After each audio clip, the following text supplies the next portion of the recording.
الحمد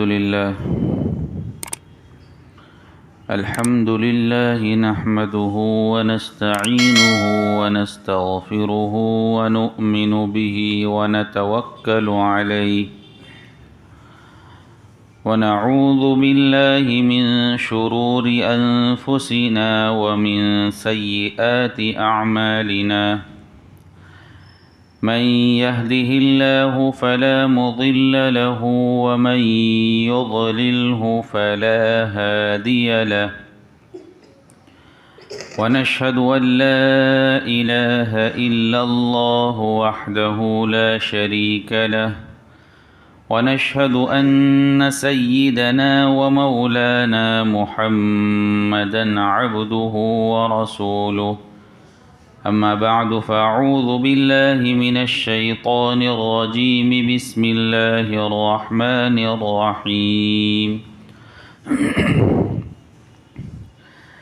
الرجال قوامون على النساء بما فضل الله بعضهم على بعض وبما أنفقوا من أموالهم فالصالحات قانتات حافظات للغيب بما حفظ الله واللاتي تخافون نشوزهن فعظوهن واهجروهن في المضاجع واضربوهن فإن أطعنكم فلا تبغوا عليهن سبيلا إن الله كان عليا كبيرا۔ یہ سورہ نساء کی 34 نمبر کی آیت کریمہ۔ اللہ رب العزت ارشاد فرماتے ہیں، مرد عورتوں کے نگراں ہیں کیونکہ اللہ نے ان میں سے ایک کو دوسرے پر فضیلت دی ہے، اور کیونکہ مردوں نے اپنے مال خرچ کیے ہیں، چنانچہ نیک عورتیں فرما بردار ہوتی ہیں۔ مرد کی غیر موجودگی میں اللہ کی دی ہوئی حفاظت سے اس کے حقوق کی حفاظت کرتی ہے، اور جن عورتوں سے تمہیں سرکشی کا اندیشہ ہو تو پہلے انہیں سمجھاؤ، اور اگر اس سے کام نہ چلے تو انہیں خواب گاہوں میں تنہا چھوڑ دو، اور اس سے بھی اصلاح نہ ہو تو انہیں مار سکتے ہو۔ پھر اگر وہ تمہاری بات مان لے تو ان کے خلاف کارروائی کا کوئی راستہ تلاش نہ کرو، یقین رکھو کہ اللہ سب کے اوپر سب سے بڑا ہے۔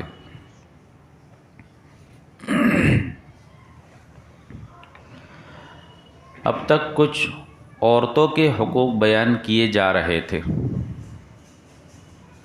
ان پر ہونے والے ظلم، ان کے ساتھ ہونے والی حرکتیں۔ اب یہاں سے کچھ مردوں کے حقوق بیان ہو رہے ہیں۔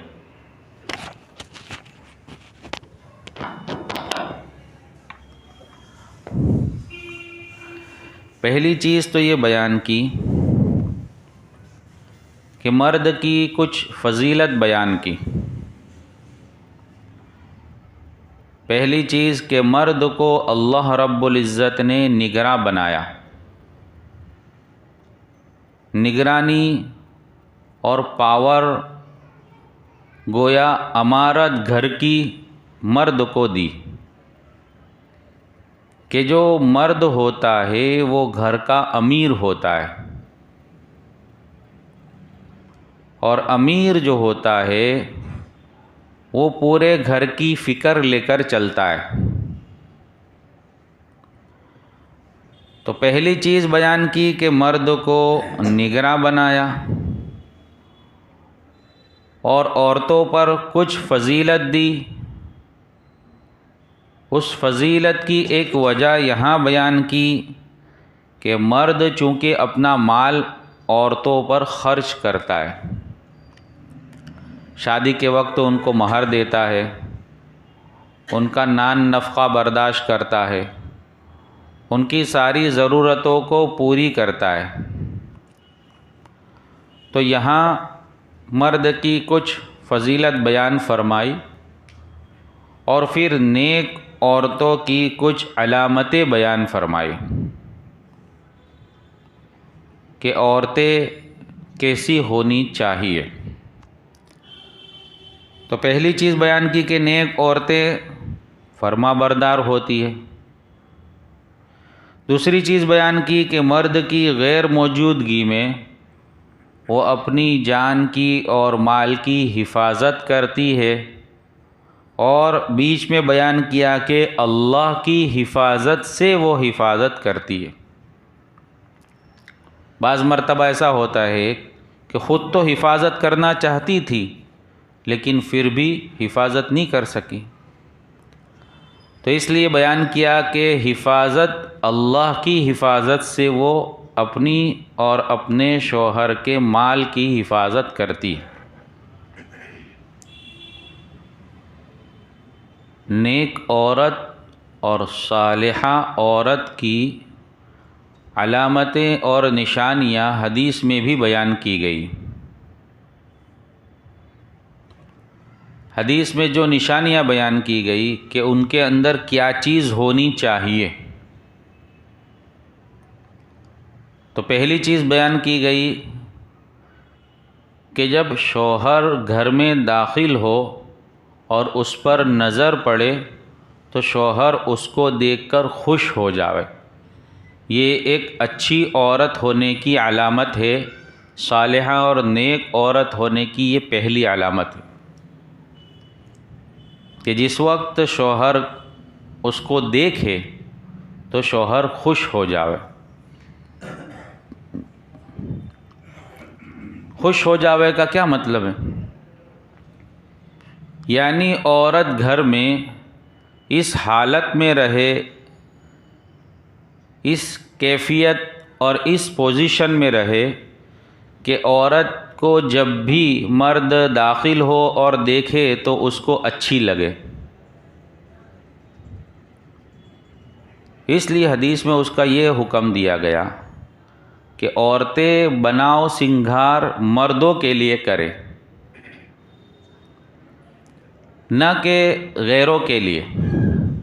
حدیث میں یوں فرمایا گیا، اور ابھی جو ہو رہا ہے وہ عام طور سے اس کا الٹا ہو رہا ہے کہ گھر میں جب عورتیں ہوتی ہے تو اس حالت میں ہوتی ہے کہ اگر کوئی اجنبی دیکھ لے تو وہ یوں سمجھے کہ یہ کوئی کام والی ہے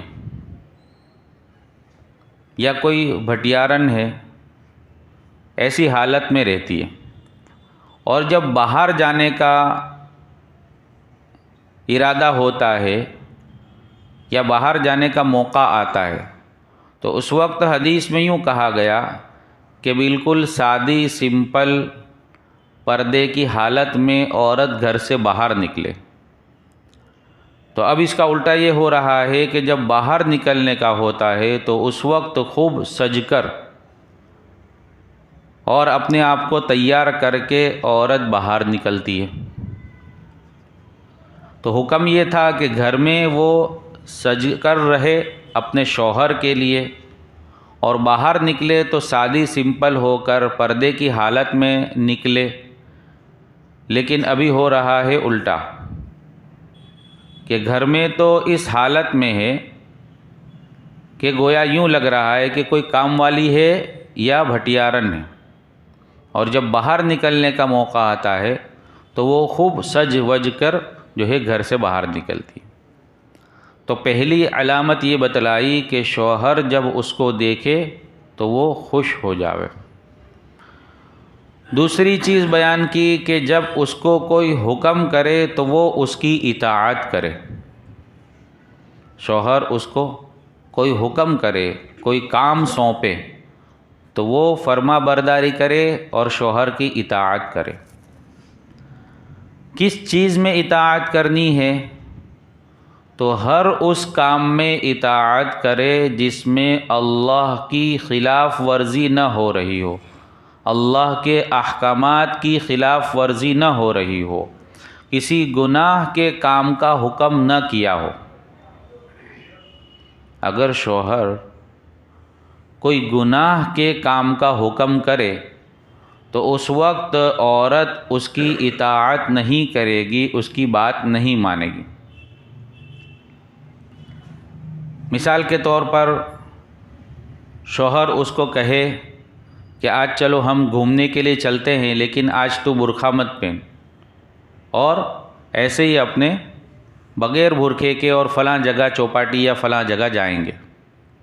تو اب چونکہ پردہ کرنا یہ عورت کو حکم دیا گیا ہے اور اس کی خلاف ورزی شوہر کے حکم پر کرنے کی شریعت اجازت نہیں دیتی، تو عورت اس کی اس بات کو نہیں مانے گی۔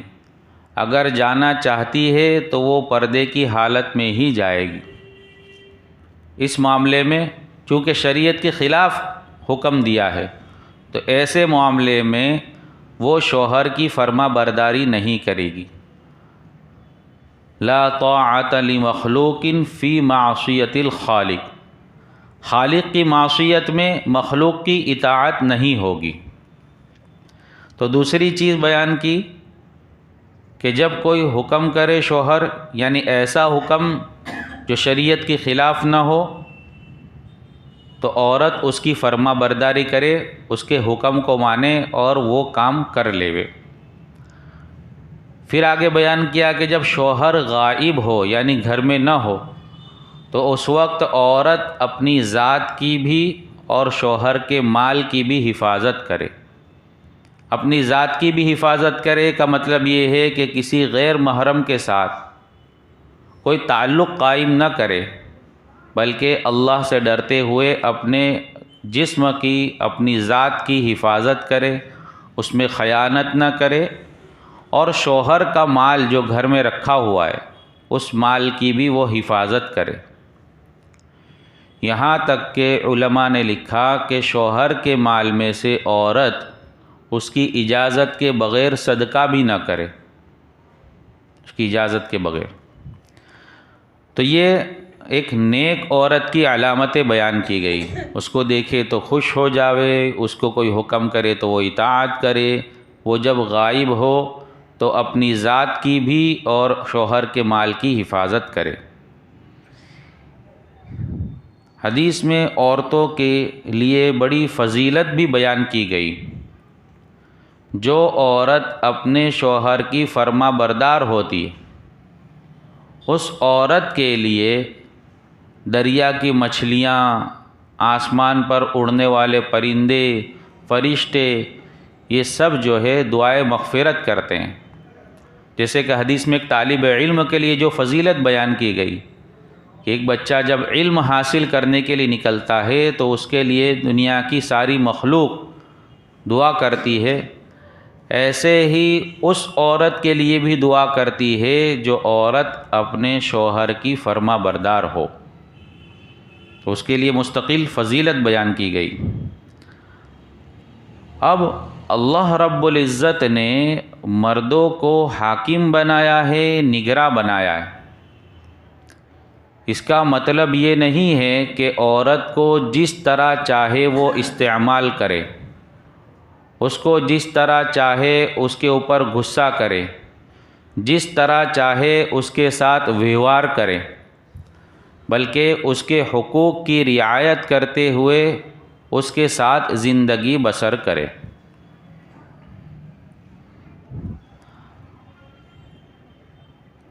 غصہ یہ بڑی بری چیز ہے۔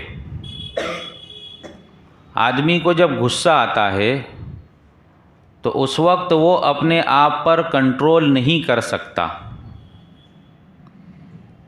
تو اللہ نے نگراں بنایا ہے، تو اگر غصہ آ گیا تو اس غصے کے لیے حدیث میں بھی علاج بتلایا گیا کہ اگر کسی آدمی کو غصہ آ جاوے اور وہ کھڑا ہو تو اس کو چاہیے کہ وہ بیٹھ جاوے.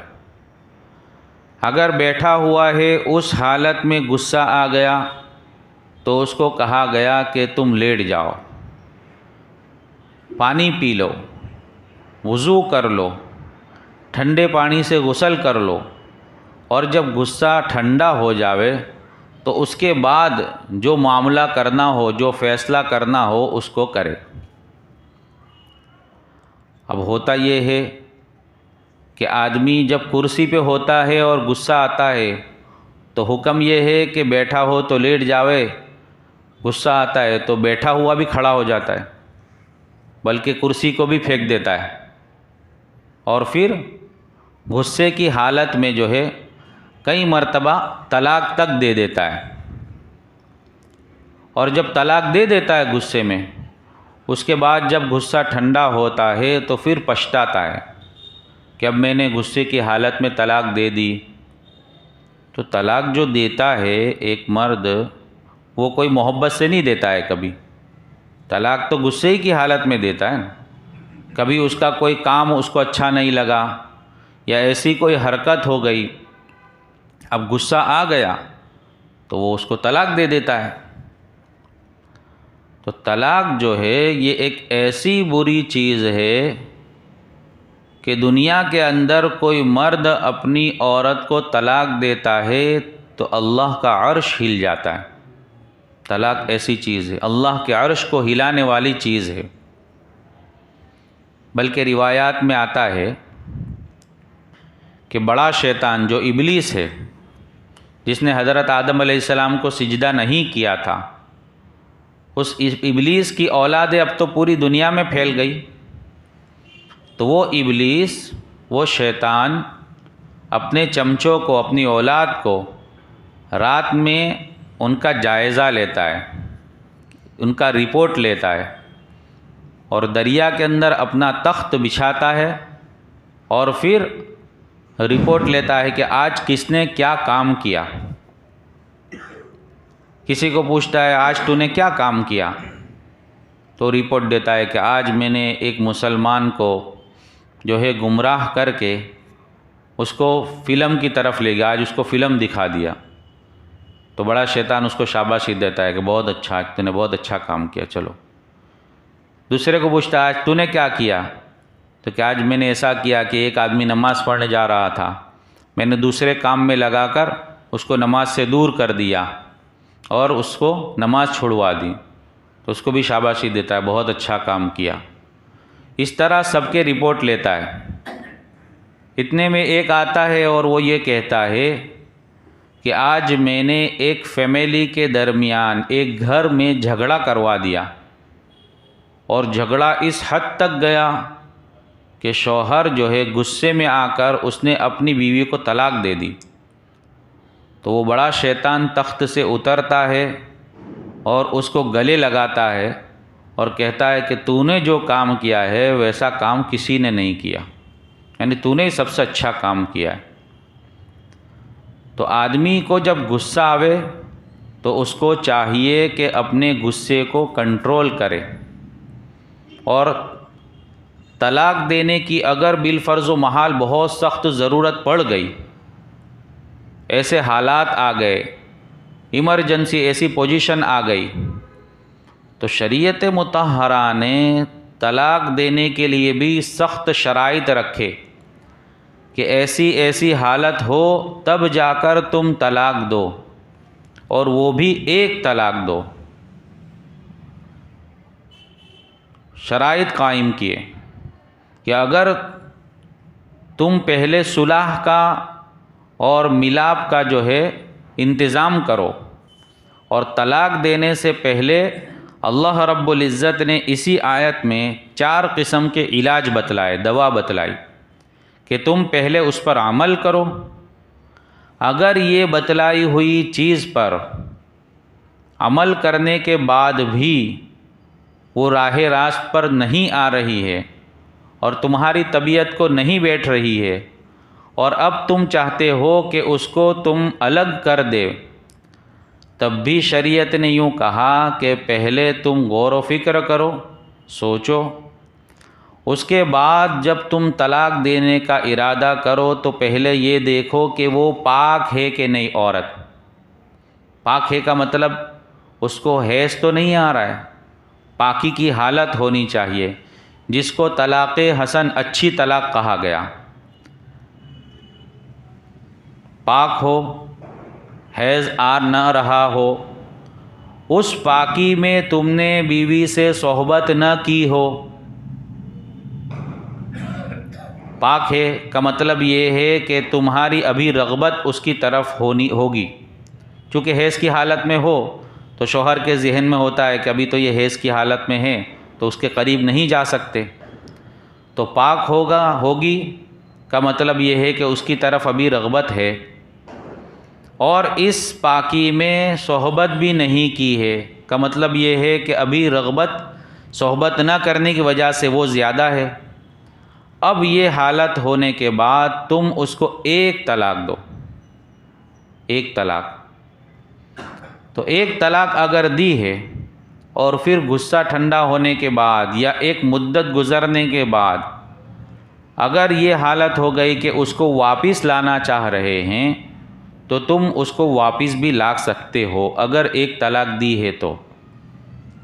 ایک طلاق دی ہے تو عدت کی مدت میں، عدت کے زمانے میں تم نے اگر رجوع کر لیا تو کوئی نکاح کی بھی ضرورت نہیں ہے، کسی قسم کا کوئی کام کرنے کی ضرورت نہیں ہے، وہ عورت تمہارے نکاح میں تمہارے پاس واپس آ جائے گی۔ اگر عدت ختم ہو گئی، عدت بھی پوری ہو گئی ایک طلاق دینے کے بعد، تو پھر ایک زمانے کے بعد تمہیں احساس ہوا یا جس وجہ سے طلاق دی تھی اس کا خلاصہ ہوا، بعض مرتبہ خلاصہ ہوتا ہے، سمجھا کچھ تھا اور نکلا کچھ، تو خلاصہ ہوا تو افسوس ہوا کہ یہ میں نے کیا کر ڈالا، تو اب اس کو واپس لانا چاہتا ہے اور عدت بھی ختم ہو گئی ہے، تو دوبارہ اس سے نکاح کر سکتا ہے بغیر کسی حلالے کے، کیونکہ ایک طلاق دی ہے۔ اگر 3 طلاق دے ڈالی، جیسے عام طور سے ابھی ہوتا ہے کہ جب آدمی غصے میں آیا تو 3 طلاق نہیں، تیرے کو 30 طلاق، تیرے کو 100 طلاق، 3 سے بھی آگے بڑھ جاتا ہے، پھر اس کے بعد مسئلے پوچھنے کے لیے آتا ہے کہ اب میں کیا کروں، غصے میں تھا تو طلاق دے دی، تو اب مجھے کیا کرنا ہے، طلاق تو ہو گئی۔ غصے کی حالت میں آدمی طلاق دیتا ہے، بلکہ بعض مرتبہ تو اس طرح کے واقعات آتے ہیں کہ آدمی طلاق کبھی غصے کی وجہ سے دیتا ہے اور کبھی بدگمانی کی وجہ سے دیتا ہے، اس کو گمان غلط ہو گیا اور اس نے سوچا ہی نہیں اور طلاق دے دی۔ بہت پہلے کا واقعہ ہے کہ ایک نئی شادی ہوئی تھی اور میاں بیوی دونوں کھانے کے لیے بیٹھے تھے اور بیوی نے مٹھائی کا ڈبہ کھول کر شوہر کے سامنے رکھا۔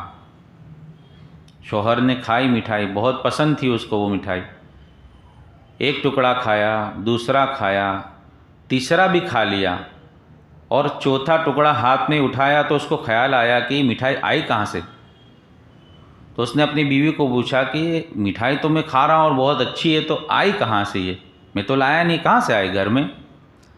تو اس نے کہا کہ میرے ابا نے بھیجی ہے، میرا بھائی ابھی دے گیا۔ تو اس کے مرد نے فوراً 3 طلاق دے دی۔ تو اس کو پوچھا کہ بھائی تو نے طلاق کیوں دے دی؟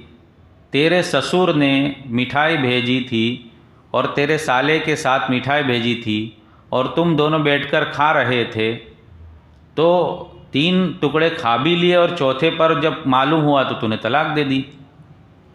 تو وہ چونکہ شکی مزاج والا تھا تو اس نے کہا کہ میرے سسرے نے جو ہے مٹھائی کسی باپو واپو پاس پھوپ مروا کے بھیجی ہوگی تاکہ داماد جو ہے قبضے میں رہے، تو میں نے سوچا کہ یہ قبضہ کرے اس سے پہلے اس کو چھٹی کر دے، تو اس وجہ سے وہ طلاق دے دی۔ اب طلاق دے دی، اب تو کوئی مسئلہ ہی نہیں ہے، چھوٹے ہو گئے۔ تو ایسی چھوٹی چھوٹی بات پر بھی طلاق ہو جاتی ہے۔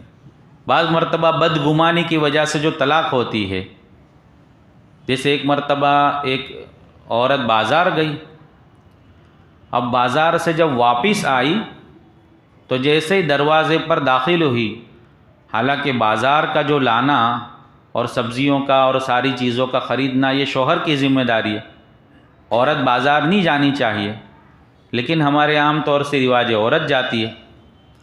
تو جب بازار سے واپس آئی اور گھر میں داخل ہو رہی ہے تو شوہر اس کو 3 طلاق دے رہا ہے کہ تجھے 3 طلاق۔ تو کہ کیا ہو گیا، تمہیں کیا ہو گیا، کیا وجہ ہوئی؟ تو پھر وہ شوہر غصے ہو کر کہتا ہے کہ اجی تو پوچھتی ہے کہ کیوں طلاق دی، سب خبر ہے تیرے کو۔ تو کہ کیا ہوا کیا؟ تو کہ ابھی بازار میں تو کس مرد کے ساتھ بات کر رہی تھی، مجھے سب معلوم ہو گیا، تو کسی مرد کے ساتھ بات کر رہی تھی۔ تو کہ تمہیں کیسے معلوم ہوا؟ تو کہ دوست نے فون کیا کہ تمہاری بیوی یہاں بازار میں کسی مرد کے ساتھ بات کر رہی ہے۔ اب وہ دوست تو پہچانتا نہیں تھا کہ وہ مرد کون ہے۔ تو اس عورت نے کہا کہ وہ میرا بھائی بازار خریدنے آیا تھا اور بازار میں مل گیا، تو میں اس کے ساتھ 5 منٹ کھڑی ہو گئی بات کرنے کہ میرا بھائی ہے۔ اب وہ دوست نے دیکھا کہ کسی مرد کے ساتھ، تو اس کو معلوم نہیں تھا کہ اس کا بھائی ہے۔ دوست نے فون کیا، اب یہ گھر میں داخل ہو رہی ہے اور یہ مرد جو ہے گھر میں سے 3 طلاق دے رہا ہے اس کو۔ تحقیق کیے بغیر، سوچے سمجھے بغیر اس کو پہلے تحقیق کرنی چاہیے کہ وہ کون مرد تھا، کس کے ساتھ بات کر رہی تھی، کیا مسئلہ ہوا تھا، اس نے فوراً طلاق دے دی۔ تو آدمی عام طور سے جو ہے اس کو نگراں بنایا ہے مرد کو، اس کا مطلب یہ نہیں کہ اس طرح کی حرکتیں کرے۔ اس طرح کی حرکت کی وجہ سے مسلمان بھی بدنام ہوتے ہیں، اسلام بھی بدنام ہوتا ہے۔ تو اللہ رب العزت نے مرد کو جو ہے نگراں بنایا ہے اور عورت کو اس کی ماتحتی میں رکھا ہے، لیکن مردوں کے بھی کچھ حقوق ہیں، عورتوں کے بھی کچھ حقوق ہیں۔ تو اللہ رب العزت نے یہاں مردوں کے حقوق بیان کیے اور اچھی عورتیں، صالحہ عورتیں کون ہیں ان کی صفات بیان کی۔ اب اگر کوئی مسئلہ آ جاتا ہے اور آدمی کو اس کو طلاق دینی ہی ہو تو اس سے پہلے 4 کام کرنے ہوتے ہیں، جس کو اس آیت میں ذکر کیا، جس کو کچھ تفصیل کے ساتھ انشاءاللہ ہم آئندہ ہفتے سنیں گے۔ سبحان اللہ بسم اللہ الرحمن الرحیم، سبحانک اللہم و بحمدک و تبارک اسمک و تعالی جدک و لا الہ غیرک، اللہم صلی علی سیدنا مولانا محمد وعلی آل سیدنا مولانا محمد وبارک وسلم، یا ارحم الراحمین، یا اکرم الاکرمین۔ یا اللہ ہم تمام کے گناہوں کو معاف فرما، تمام کی خطاؤں سے درگزر فرما۔ یا اللہ ہر ایک کو ایک دوسرے کے حقوق ادا کرنے کی توفیق عطا فرما۔ یا اللہ قرآنی احکامات پر عمل کی توفیق عطا فرما۔ یا اللہ مسلمان جو ہے ایمان والے تیرے بتائے ہوئے احکامات سے غافل ہے، ان سے بے خبر ہے، یا اللہ ہر ایک کو اس کو جان جان کر اس کا علم حاصل کر کے اس پر عمل کی توفیق عطا فرما۔ یا اللہ اپنے فضل کا معاملہ فرما، یا اللہ اپنے فضل کا معاملہ فرما۔ یا اللہ قرآنی باتوں کو خوب سمجھ کر اس کو صحیح سمجھ کر اس پر عمل کی توفیق عطا فرما۔ یا اللہ یہ جو ہماری تفسیر ہو رہی ہے صحیح صحیح بولنے کی، سب کو صحیح صحیح سمجھنے کی اور اس پر عمل کی ہر ایک کو توفیق عطا فرما۔ ہر عمل میں اخلاص عطا فرما، اخلاص کے ساتھ ہر عمل کو کرنے کی توفیق عطا فرما۔ یا اللہ اس سلسلے کو قبول فرما، اپنے فضل سے جو محنتیں کر رہے ہیں انہیں بھی قبول فرما۔ یا اللہ پوری امت کو قبول فرما، جہاں جہاں یہ سلسلے جاری ہے ہر ایک کو قبول فرما۔ یا اللہ ہر ایک کی مدد فرما۔ یا اللہ اپنے فضل سے اللہ ہدایت عطا فرما۔ یا اللہ مسلمانوں کو ہدایت عطا فرما۔ یا اللہ تیرے بتائے ہوئے احکامات پر عمل کی توفیق عطا فرما، سنتوں پر عمل کی توفیق عطا فرما۔ یا اللہ ہمارے بیماروں کو شفا عطا فرما، مقروضوں کی قرضوں کی ادائیگی کی شکل صورتیں پیدا فرما، حاجت مندوں کی حاجت پوری فرما۔ یا اللہ جو جس لائن سے پریشان ہے ہر ایک کی پریشانی کو اپنے فضل سے اپنے کرم سے دور فرما۔ یہاں موجود تیرے تمام بندوں کی جائز اور نیک مرادیں پوری فرما۔ یا اللہ جو مانگا عطا فرما، جو رہ گیا اپنے فضل سے عطا فرما۔ آقا صلی اللہ علیہ وسلم کے صدقے اور طفیل میں ہماری دعاؤں کو قبول فرما۔ یا رب صلی وسلم دائما ابدا علی حبیبک خیر الخلق کلہم۔ سبحان ربک رب العزة عما یصفون، سلام علی المرسلین والحمد للہ رب العالمین۔